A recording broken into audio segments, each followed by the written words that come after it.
Today I'm going to be showing you guys a 4-step technique that I used to sample one single bass note, and I was able to make an entire bass line out of it in the beat that I'm about to play for you guys. And this is a technique that you guys can use to make better lo-fi beats.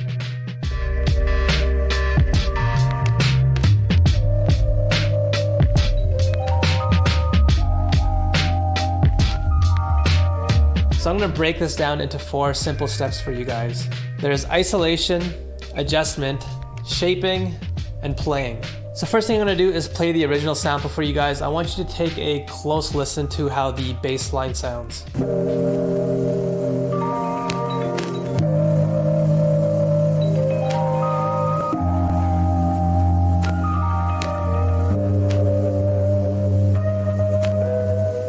So as you can hear, it's just a simple 4-note bass progression. It's nothing too complicated or elaborate. Now what I'm going to do is I'm going to play what I made again. I want you to listen closely to what I did with the bass notes. I was able to mimic an upright bass as well. I was able to readjust some of the bass notes to fit the beat a little bit better. And I did this all just sampling one single bass note.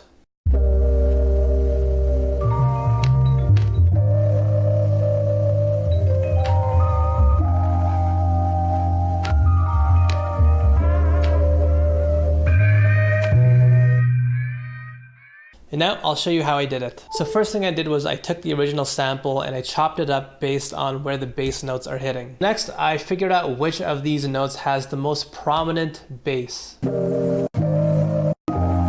As you can hear, the third note, it had a bass note that was just a lot stronger than the other two, so that's the one that I started with. So now what we want to do is isolate the bass frequencies. Now what most people will tell you is just to use one filter, but what I really recommend is stacking multiple filters and EQs on top of each other. The reason why is filters don't work at a binary level. If you set off a cut point at, for example, 200 Hertz, it's not as if every single frequency above 200 Hertz is completely going to vanish. So I'll show you this as an example.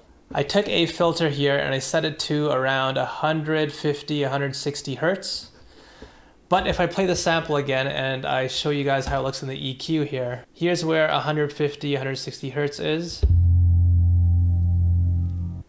And as you can see, there's just tons of information that's still coming through above this frequency level. So what I did was I took an EQ here and I cut it around the same mark.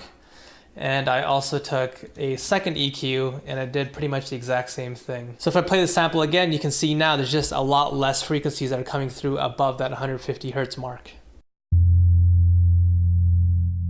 So again, here's how it looked with just one filter effect. And here's how it looked when I stacked multiple effects on top just to help clear out some more of those frequencies.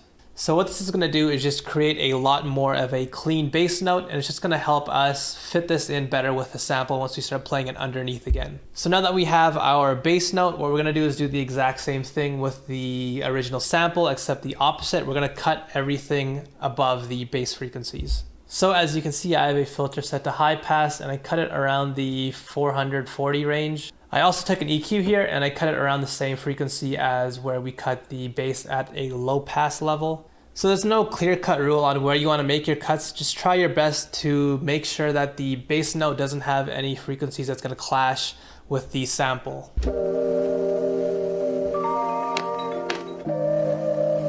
So as you can hear, the sample now is pretty much devoid of most of the bass tones. So the next step is adjusting. What we're trying to do here is try to make this bass note as easy to play. So the way that we're going to figure this out, like I mentioned in a prior video, we're just going to open up any old synth and just try to play along with the bass note and try to figure out which note is actually playing.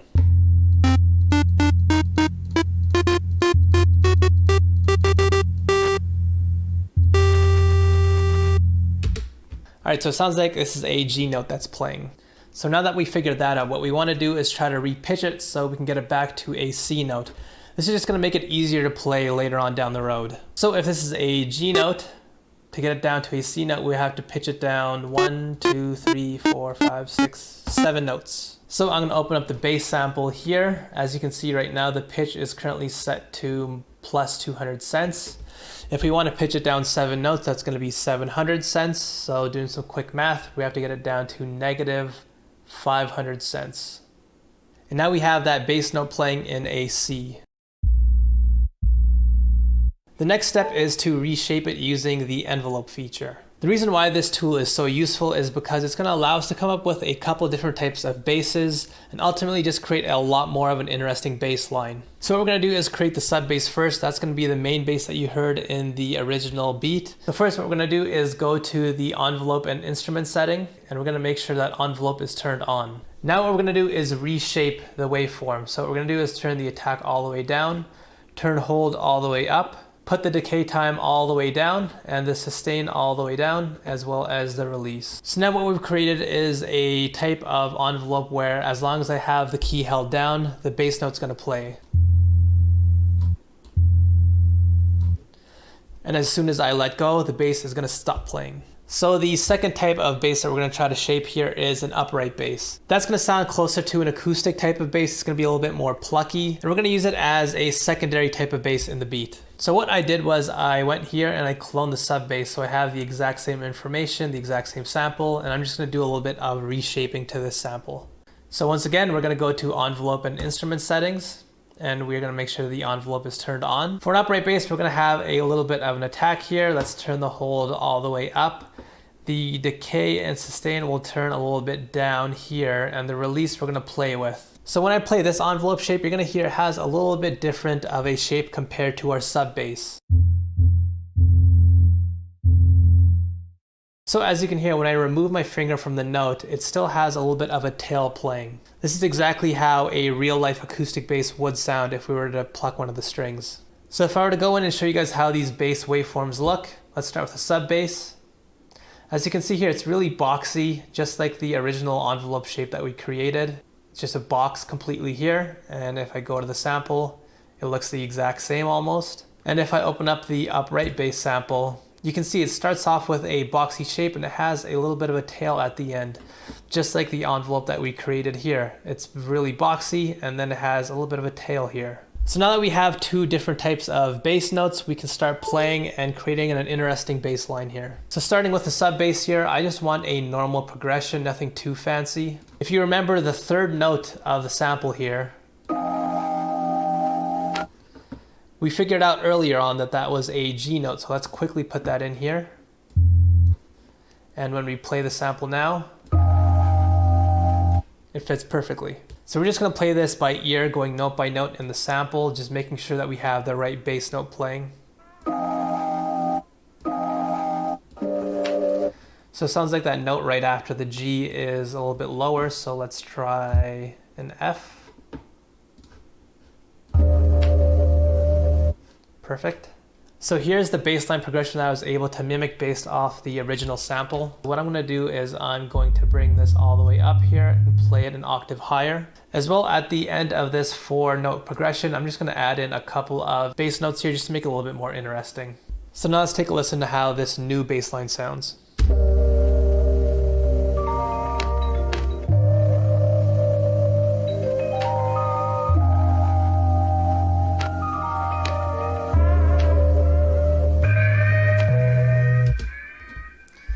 So again, this was only made possible because I completely cleared out the sample of its bass notes, and this allowed me to play my own bass progression that was just a little bit different from the original.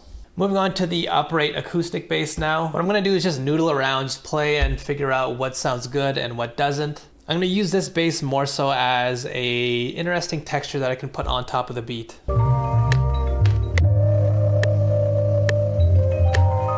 So at the end, this is what I was able to come up with.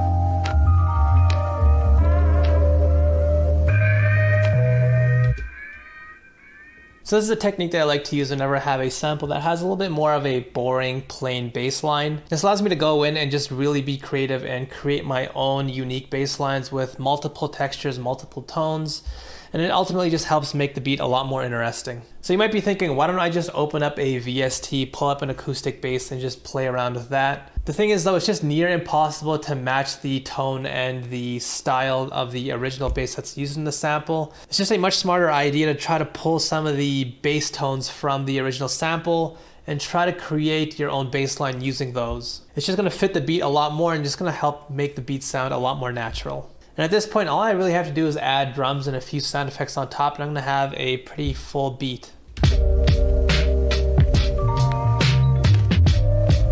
By the way, if you like the drums from this beat, I included them in a free download in the description box below. I hope you guys have learned something from this video. If you did, please leave a comment down below. Let me know what you want to see next. Also, please do subscribe, like, and hit the bell notification. See you guys next week.